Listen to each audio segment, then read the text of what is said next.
Selamat malam. Assalamualaikum warahmatullahi wabarakatuh. Malam ini pertemuan kita yang ke-11. Materi kita malam ini tentang PPN dan PPNBM. Ini kita bagi dua ya. Nanti minggu depan juga kita akan masih membahas soal PPN dan PPNBM.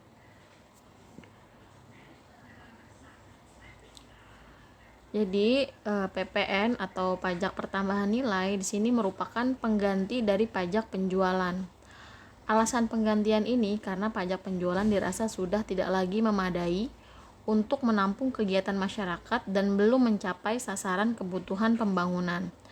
Antara lain untuk meningkatkan penerimaan negara, mendorong ekspor dan pemerataan pembebanan pajak. Jadi sebelum PPN itu dulu disebutnya dengan pajak penjualan. Nah, di pajak penjualan ini terdapat beberapa kelemahan, yaitu adanya pajak ganda, lalu bermacam-macam tarif, ada 9 tarif, dan tidak mendorong ekspor juga, dan juga belum dapat mengatasi penyelundupan. Maka dirubah menjadi PPN atau pajak pertambahan nilai. Kelebihannya yaitu dapat menghilangkan pajak berganda, hanya menggunakan tarif tunggal, lalu netral dalam persaingan dalam negeri, netral dalam perdagangan internasional, netral dalam pola konsumsinya, juga dapat mendorong ekspor. Itulah alasan mengapa diganti menjadi pajak pertambahan nilai. Pajak PPN ini merupakan pajak tidak langsung dan pajak atas konsumsi dalam negeri. Dasar hukum dari PPN ini yaitu undang-undang yang mengatur PPN dan PPNBM, yaitu Undang-Undang Nomor 8 Tahun 1983 tentang pajak pertambahan nilai, nilai barang dan jasa, dan pajak penjualan atas barang mewah, yang terakhir diubah dengan Undang-Undang Nomor 42 Tahun 2009. Undang-undang ini sering disebut juga Undang-Undang PPN dan PPNBM, berlaku sejak 1 April 2010. Ini yang saya jelaskan awal itu masih tarif 10% ya. Karena sejak tahun 2022 ini sudah berlaku tarif baru ya. Di 1 April 2022 sudah berlaku tarif baru, yaitu senilai 11%. Lalu ada BKP atau barang kena pajak. BKP ini adalah barang berwujud yang menurut sifat atau hukumnya dapat berupa barang bergerak atau barang tidak bergerak, dan barang tidak berwujud yang dikenakan pajak berdasarkan Undang-Undang PPN. Jenis barang yang tidak dikenakan PPN yaitu barang hasil pertambangan, penggalian, dan pengeboran yang diambil langsung dari sumbernya. Lalu, barang-barang kebutuhan pokok yang sangat dibutuhkan oleh rakyat banyak.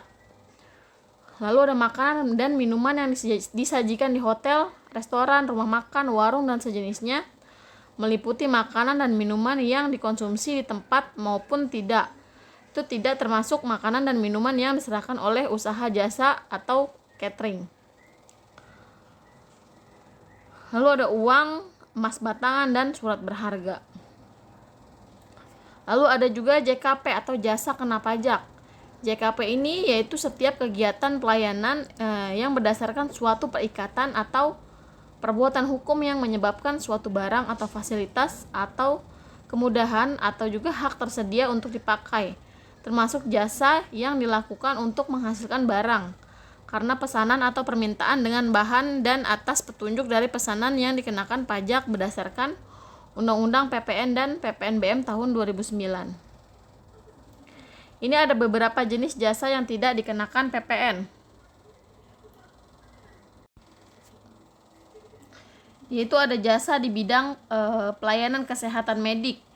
Ini tuh termasuk jasa dokter ya, jasa dokter umum, dokter spesialis, dokter gigi, jasa dokter hewan, jasa ahli kesehatan seperti akupuntur juga, ahli gigi, ahli gizi, fisioterapi. Terus ada jasa kebidanan, jasa paramedis, perawat, jasa rumah sakit, rumah bersalin, klinik, laboratorium juga termasuk. Ini di jasa bidang kesehatan. Lalu jasa di bidang pelayanan sosial. Ini seperti contohnya panti asuhan, panti jompo, jasa pemadam kebakaran juga, terus ada lembaga rehabilitasi, jasa pemakaman, contohnya seperti itu. Lalu jasa di bidang pengiriman surat dengan perangko, maksudnya itu ini tentang penyerahan jasa pengiriman surat dengan perangko yang tidak dikenakan PPN ini, maka jasa pengiriman surat ini dilakukan oleh PT Pos Indonesia yang merupakan jenis jasa yang tidak dikenakan pajak pertambahan nilai atau PPN. Lalu ada jasa di bidang perbankan, asuransi, dan sewa guna usaha dengan hak opsi.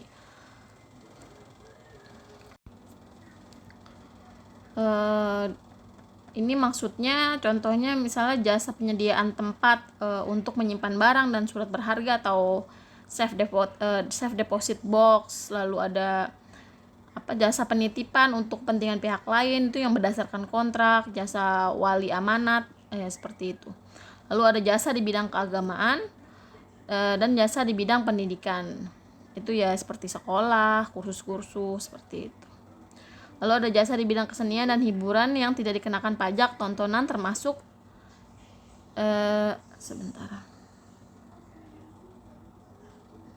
termasuk jasa di bidang kesenian yang tidak bersifat komersial. Lalu jasa di bidang penyiaran yang bukan bersifat iklan. Lalu jasa di bidang angkutan umum di darat dan di air. Lalu ada jasa di bidang tenaga kerja, jasa di bidang perhotelan, dan jasa yang disediakan oleh pemerintah dalam rangka menjalankan pemerintahan secara umum meliputi jasa-jasa yang dilaksanakan oleh instansi pemerintah. Sini ada beberapa pengertian tentang pengusaha dan pengusaha kena pajak atau bisa disebut dengan PKP. Nah, kewajiban pengusaha kena pajak ini yaitu melaporkan usahanya untuk dikukuhkan menjadi PKP, lalu memungut PPN dan PPNBM yang terutang, lalu membuat faktur pajak atas setiap penyerahan kena pajak, membuat nota retur dalam hal terdapat pengambilan BKP atau barang kena pajak, dan melakukan pencatatan atau pembukuan mengenai kegiatan usahanya.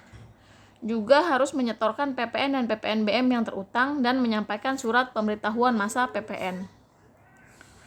Pengecualian kewajiban pengusaha kena pajak ini yaitu adalah pengusaha kecil. Pengusaha kecil ini yaitu pengusaha yang disebut pengusaha kecil itu ya pengusaha yang selama 1 tahun bukunya ini melakukan penyerahan BKP atau barang kena pajak atau jasa kena pajak dengan jumlah peredaran bruto atau penerimaan bruto tidak lebih dari 600 juta, itu disebut dengan pengusaha kecil. Lalu ada pengusaha yang semata-mata menyerahkan barang dan atau jasa yang tidak dikenakan PPN. Beberapa hal yang perlu diketahui sehubungan dengan pengusaha kecil ini yaitu dilarang membuat faktur pajak, lalu tidak wajib memasukkan SPT masa PPN, juga diwajibkan membuat pembukuan atau pencatatan, dan wajib lapor untuk dikukuhkan sebagai PKP bagi pengusaha kecil yang memperoleh peredaran bruto di atas batas yang telah ditentukan, yaitu tadi 600 juta rupiah. Penyerahan barang yang termasuk dalam pengertian penyerahan BKP adalah ini penyerahan hak atas BKP karena suatu perjanjian, lalu pengalihan BKP oleh karena suatu perjanjian sewa beli dan perjanjian leasing, lalu penyerahan BKP kepada pedagang perantara atau melalui juru lelang, lalu pemakaian sendiri atau pemberian cuma-cuma atas BKP, dan persediaan BKP dan aktiva yang menurut tujuan semula tidak untuk diperjualbelikan yang masih tersisa pada pembubaran perusahaan, sepanjang PPN atas perolehan aktiva tersebut menurut ketentuan yang dapat dikreditkan. Lalu penyerahan BKP dari pusat ke cabang atau sebaliknya, dan penyerahan BKP antar cabang, dan penyerahan BKP secara konsinyasi. Penyerahan barang yang tidak termasuk dalam pengertian penyerahan BKP yaitu penyerahan BKP ini kepada maklar sebagaimana dimaksud dalam Kitab Undang-Undang Hukum Dagang. Lalu penyerahan BKP untuk jaminan utang piutang. Lalu penyerahan BKP dari pusat ke cabang atau sebaliknya, dan penyerahan BKP antar cabang dalam hal PKP ini memperoleh izin pemusatan tempat pajak terutangnya. PPN ini dikenakan atas penyerahan BKP di dalam daerah pabean yang dilakukan oleh PKP, impor BKP, lalu penyerahan JKP yang dilakukan di dalam daerah pabean oleh PKP, dan pemanfaatan BKP tidak berwujud dari luar daerah pabean di dalam daerah pabean. Pemanfaatan JKP ini dari luar daerah pabean di dalam daerah pabean. Lalu ada ekspor BKP oleh pengusaha kena pajak dan kegiatan membangun sendiri yang dilakukan tidak dalam kegiatan usaha atau pekerjaan oleh orang pribadi atau badan yang hasilnya digunakan sendiri atau digunakan pihak lain. Lalu ada penyerahan aktiva oleh pengusaha kena pajak yang menurut tujuan semula aktiva tersebut tidak untuk diperjualbelikan sepanjang PPN yang dibayar pada saat perolehannya dapat dikreditkan. Atas penyerahan barang kena pajak yang tergolong mewah oleh produsen atau importir BKP yang tergolong mewah, di samping dikenakan PPN, juga dikenakan pajak penjualan atas barang mewah atau disebut dengan PPNBM. Nah, batasan suatu barang termasuk BKP yang tergolong mewah yaitu barang ini tidak termasuk barang kebutuhan pokok. Ini yang disebut syarat disebutnya barang mewah ya. Barang ini tidak termasuk barang kebutuhan pokok. Lalu barang ini dikonsumsi oleh masyarakat tertentu. Lalu pada umumnya barang tersebut dikonsumsi oleh masyarakat yang berpenghasilan tinggi. Lalu barang tersebut dikonsumsi untuk menunjukkan status. Dan apabila dikonsumsi dapat merusak kesehatan dan moral masyarakat serta mengganggu ketertiban masyarakat seperti minuman beralkohol. Itu masuknya ke barang mewah ya, untuk minuman beralkohol. Dia dikenakan pajak bukan PPN tapi PPNBM. Nah, PPNBM ini dikenakan atas penyerahan BKP yang tergolong mewah yang dilakukan oleh pengusaha yang menghasilkan BKP yang tergolong mewah tersebut di dalam daerah pabean dalam kegiatan usaha atau pekerjaannya, dan impor barang kena pajak nih yang tergolong mewah atau siapapun. Dasar pengenaan pajak atau DPP untuk menghitung PPN dan PPNBM ini ada harga jual, penggantian, nilai impor, nilai ekspor, dan nilai yang ditetapkan dengan keputusan Kementerian Keuangan. Sini ada tarif PPN 10%. Sedangkan tarif PPN atas ekspor BKP adalah 0%. Itu untuk ekspor biasanya 0% ya. Dengan peraturan pemerintah dapat diubah serendah-rendahnya 5% dan setinggi-tingginya 15%. Lalu ada tarif PPNBM yaitu 10%, 20%, 30%, 50%, 60%, dan 75%. Dengan peraturan pemerintah dapat diubah serendah-rendahnya nih 10% dan setinggi-tingginya 75%. Tarif PPNBM ini dikelompokkan menjadi kelompok berupa kendaraan bermotor dan selain kendaraan bermotor. Nah, di sini ada perubahan tarif PPN ya. Tadi sudah saya sebutkan di awal. Di sini ada perubahan tarif PPN per 1 April 2022. Jadi pemerintah ini akan menaikkan tarif pajak atau pertambahan nilai atau PPN menjadi 11%. Yang dimana sebelumnya adalah 10%. Aturan ini akan ditetapkan per 1 April 2022 dan kenaikan ini menyusul pula dengan disahkannya Undang-Undang HPP atau Undang-Undang Harmonisasi Peraturan Perpajakan.